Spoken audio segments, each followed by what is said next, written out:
Halo cinta spoiler di penjuru dunia, saya doakan selalu sehat ya, baik fisik maupun mental. Perang gurun terjadi di Libya pada saat Perang Dunia Kedua, di mana saat itu terjadi sebuah pengepungan Tobruk yang berlangsung selama 241 hari dengan melibatkan pasukan gurun barat Inggris dan blok poros yang terdiri dari Jerman, Jepang, serta Italia. Kisah tersebut tertuang dalam film berjudul Tobruk yang dirilis pada tahun 1967. Di mana pasukan sekutu harus melalui perjalanan sejauh 800 mil untuk menuju ke depot bahan bakar utama milik Nazi dan berencana menghancurkannya. Yaudah, langsung aja siapin sebatang racik kopi kalian dan selamat menyaksikan.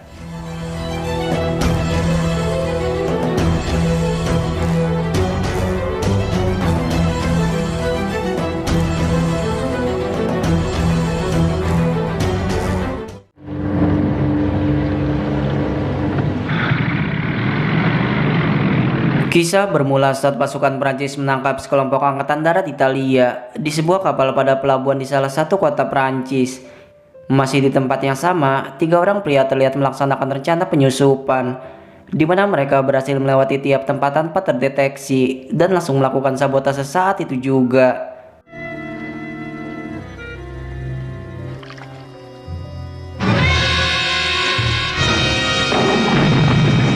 Di mana mereka segera menyelamatkan tahanan bernama Mayor Craig, seorang ahli topografi yang mampu membantu mereka dalam misi berikutnya.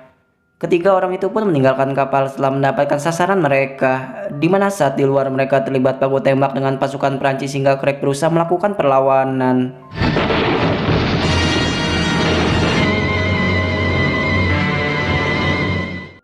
Setelah itu Kapten Bergman selaku pimpinan dalam misi ini membawa Craig ke pesawat menuju lokasi berikutnya, di mana diculiknya ia bukan tanpa alasan, lantaran Craig mampu menjadi penunjuk jalan dalam misi menuju ke depot bahan bakar utama Nazi di Tobruk, Libya.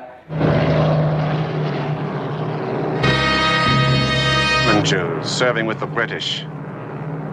Tak lama kemudian, mereka tiba di sebuah padang gurun disambut oleh pasukan komando grup gurun jarak jauh.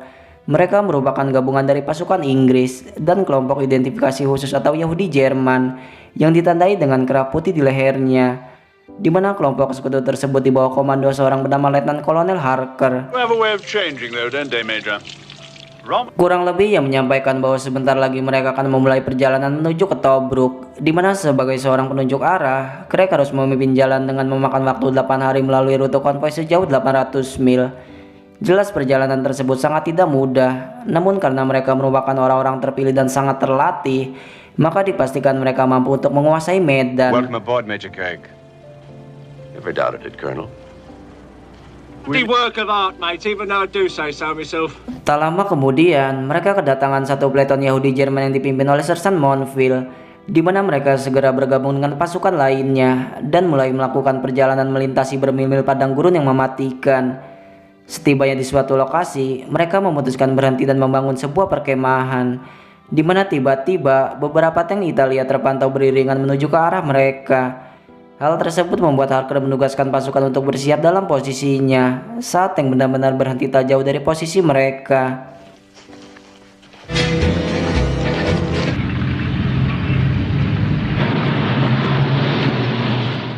Dan setelah beberapa jam mereka melakukan pengintaian, barisan tank kembali muncul dan diketahui milik tentara Jerman. Oleh karena itu Harker langsung mengirim beberapa pasukan untuk maju dan segera menyiapkan mortir untuk menyerang. Hingga saat pasukan Jerman semakin dekat dengan jarak sasaran, serangan mortir langsung dilakukan sampai seluruhnya dibuat porak-poranda. Mereka terus menggempur dari lokasi yang tersembunyi sampai Jerman menyangka bahwa Italia lah yang menyerangnya.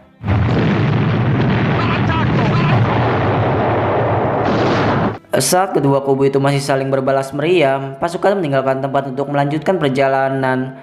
Dari waktu ke waktu mereka terus bergerak, menyusuri padang berpasir hingga Craig menyarankan agar pasukan melewati ladang ranjau.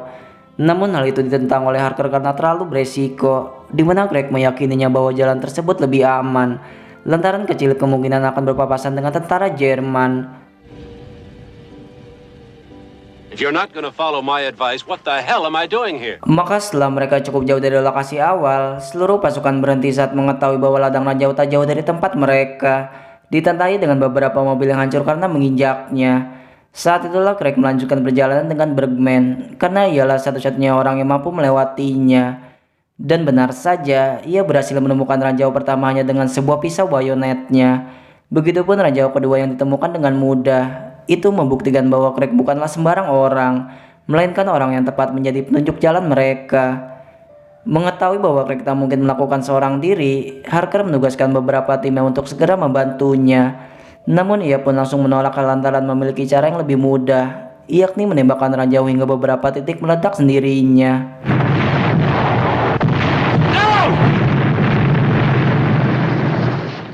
Selepas itu mereka melanjutkan perjalanan dengan kondisi cuaca yang kerap berubah. Kadang badai pasir menerpa dengan ganas, bahkan melewati malam dengan dingin yang sangat luar biasa. Hal itu dilakukan dalam kurun waktu berhari-hari sampai mereka kebal dan mulai terbiasa. Hingga di suatu hari, pasukan berpapasan dengan sebuah pesawat yang langsung menurunkan serangannya. Hal tersebut membuat beberapa pasukan tewas hingga mereka pun cepat mencari tempat perlindungan.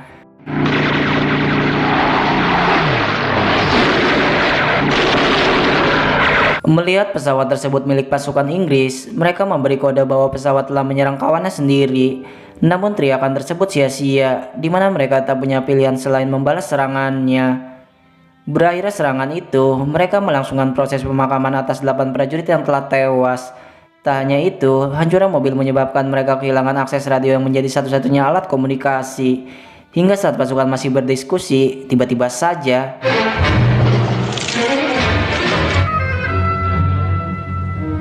seorang pejuang berkuda datang secara mengejutkan. Ia pun berkata bahwa tak ingin bertarung dengan orang gurun, melainkan ingin menukar 2 orang tawanan Jerman dengan sejumlah persenjataan. Bahkan meskipun mereka menunjukkan identitas seluruh pasukannya, tawaran tersebut Craig tolak lantaran permintaan mereka terlalu banyak. Hingga saat mereka mengancam akan berperang jika sekutu tidak menyetujuinya, Craig lebih dulu menyerang dengan kekuatan pasukannya.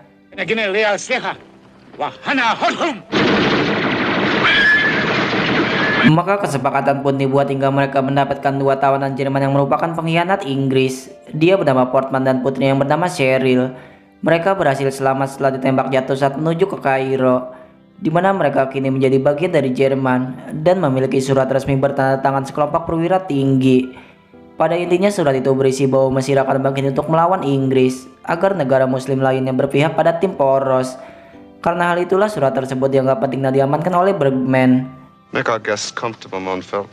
Of course, Captain. You're a real joy.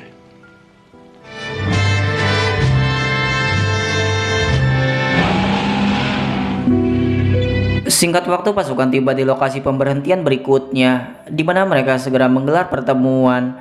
Bahwa Harker ingin pasukan tiba esok di Tobruk dan harus berada dalam posisi untuk mengambil senjata pertahanan di pelabuhan.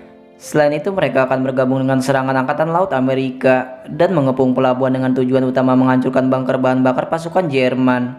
Namun bagi Craig, hal itu sangat mustahil karena terlalu berbahaya dan bisa saja memakan banyak korban.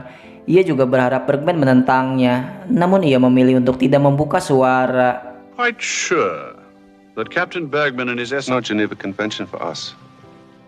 Saat beberapa pasukan telah tertidur, seorang tiba-tiba menyusup lewat pintu tersembunyi dan menodongkan pistol kepada Portman. Belum diketahui siapa identitasnya, namun ia mengaku seorang mata-mata Jerman yang juga menentang keberadaan Inggris. Ia pun memerintahkan Portman untuk memberi kabar ke Tobruk melalui telepon rahasia bahwa sekutu sedang dalam perjalanan untuk melakukan penyerangan. Connecting Jala with Tobruk. I cannot risk leaving the camp. Keesokan harinya, Monville selaku penjaga melaporkan bahwa Portman telah melarikan dirinya. Kabar itu pun cepat tersebar luas hingga mereka segera melakukan proses pencarian. Sementara Portman, ia dan putrinya berhasil menemukan tempat yang dimaksud sebelumnya dan langsung menghubungkan kabel telepon. Namun tiba-tiba, sekelompok tentara mengetahui keberadaannya hingga ia pun melepaskan tembakannya. Nah, si harus tewas berikut juga putrinya yang terluka parah. Dimana kemudian Bergman bersama pasukan tiba di sana dan mengaku jika tawanan itu merupakan orang yang dicari. Maka ia pun langsung bisa menyimpulkan bahwa salah satu pasukannya telah berkhianat. Akibat dari kejadian itu, Harker memanggil pasukan Yahudi dan memberi perintah untuk menurunkan senjatanya. Namun Bergman menolak perintah tersebut, hingga Harker pun bertindak melucuti seluruhnya. Ia yang memang sudah sangat murka, tak menerima alasan selain Bergman harus membawa pengkhianat itu di hadapannya. You have 2 hours to deliver your traitor. Tak lama kemudian, Cheryl dijaga oleh 1 orang sebagai bentuk pengamanan. Namun saat penjaga keluar untuk memanggil dokter, orang misterius kembali muncul dan sengaja menarik infusnya. Bahkan meski sudah tahu bahwa adanya kejanggalan, penjaga kembali meninggalkan Cheryl hingga kondisinya dipastikan dalam ancaman. Kemudian setelah pasukan berhasil mendobrak pintu, mereka menemukan Cheryl yang telah terbaring tewas. Di mana saat pintu rahasia dibuka, Monville muncul dan mengaku bahwa ia telah menangkap mata-mata yang tadi hampir menikamnya. Melihat bahwa mata-mata itu adalah anggota kepercayaan Bergman, ia sedikit meragukan bahwa anggotanya telah berkhianat. Namun ia tak bisa membuktikannya dan memilih untuk bersikap netral. Possible. I've known him for 10 years. Selepas itu Harker berencana kembali memulai perjalanan, di mana seluruh pasukan Inggris akan bertindak sebagai tawanan Jerman agar mereka bisa melewati setiap pos pemeriksaan. Bahkan meski tindakan itu beresiko besar, Craig tak bisa membantahnya selain ikut menyetujuinya. Keesokan harinya mereka kembali memulai pergerakan, di mana saat di tengah jalan, mereka berpapasan dengan Yahudi Jerman lainnya yang bertujuan ke tempat yang sama. Pasukan pun terus mengikuti jalur yang dilalui mereka, namun masih dengan jarak yang aman.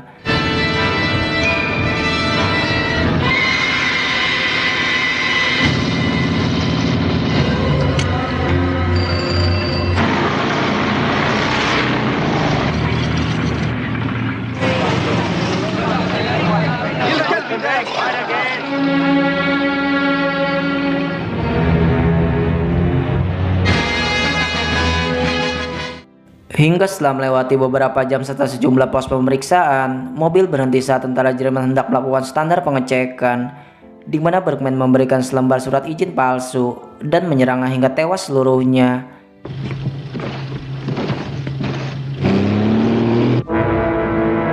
Berhasil lolos dari sana, pasukan tiba di Tobruk sesuai rencana tanpa adanya hambatan, di mana mereka semua tidak menyangkanya bahwa benteng tersebut sangat luas dan terletak di pelabuhan yang dikelilingi dengan meriam besar.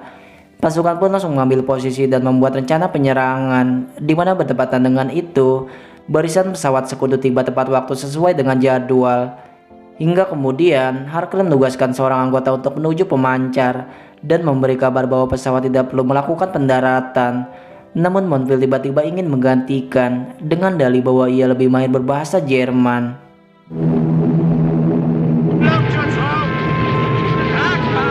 Maka seluruh pesawat menurunkan serangan hingga tempat dibuat hancur seketika. Keadaan itu pun menjadi sangat kacau di mana mobil yang Monville tumpangi menabrak hingga ia tak sadarkan diri. Dua pasukan yang selamat pun berusaha menyelamatkannya, di mana mereka melihat hamparan uang dan berniat untuk mengambilnya. Namun tiba-tiba seorang menodongkan senapan dan menembaknya.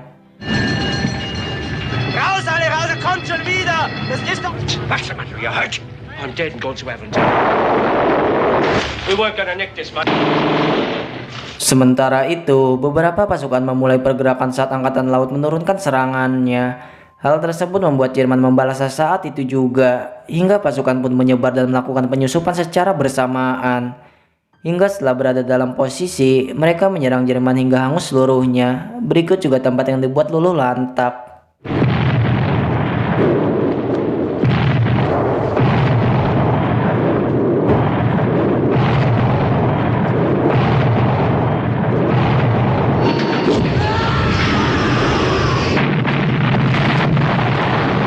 Bahkan tak berhenti begitu saja, mereka kembali berpindah lokasi ke bunker berikutnya, di mana meskipun kekuatan mereka tak mampu menembus dinding beton, mereka bisa menghancurkan senapan mesin hingga tak bisa digunakan.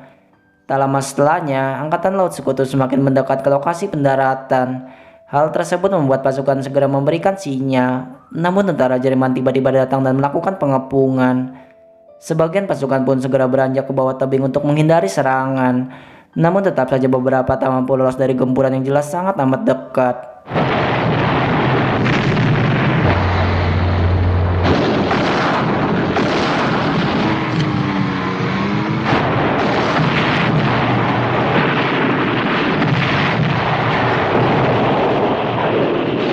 Saat itulah Bergman berencana membawa 3 orang agar mereka bisa menghancurkan serangan tank. Maka meskipun harus mengorbankan nyawa, mereka bergerak menghindari hujan peluru yang terus dimuntahkan. Hingga saat mereka bertiga berhasil lolos, Bergman nekat masuk ke kolong tank untuk meledakkannya. Begitupun sejumlah tank berikutnya. Ia habisi dengan sebuah pelontar api sampai hancur seluruhnya. Namun keberhasilan itu hanya bersifat sementara, lantaran Jerman menembaknya hingga ia tewas dengan cara yang tragis.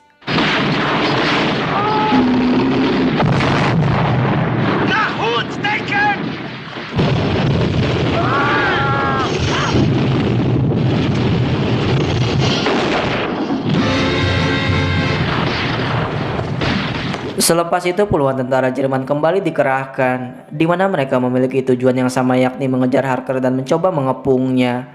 Maka Craig bersama tim yang telah berpisah menyusun sebuah rencana agar mereka bisa mengambil alih sebuah tank, di mana berkat seluruh kerjasama yang dibangun, mereka pun berhasil menguasainya.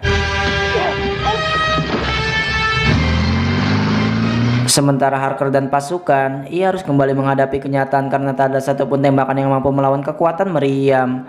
Di saat yang bersamaan pula, tank milik Craig berhasil maju dan terus melemparkan serangannya, di mana mereka menghancurkan satu persatu depot bahan bakar, hingga ledakan maha dahsyat pun terjadi bertubi-tubi.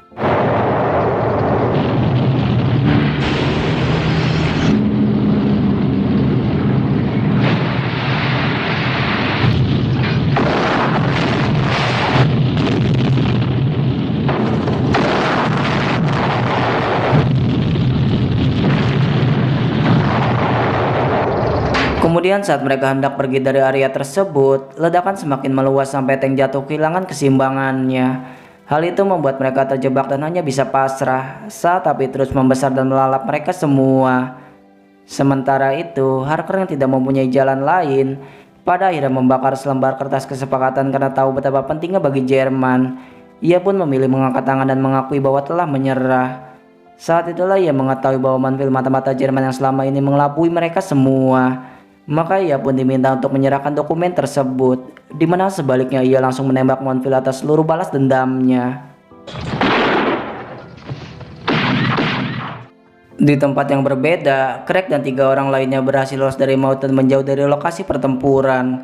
Mereka pun mencapai pertemuan dengan kapal angkatan laut kerajaan di Salum, tepat di atas perbatasan Mesir.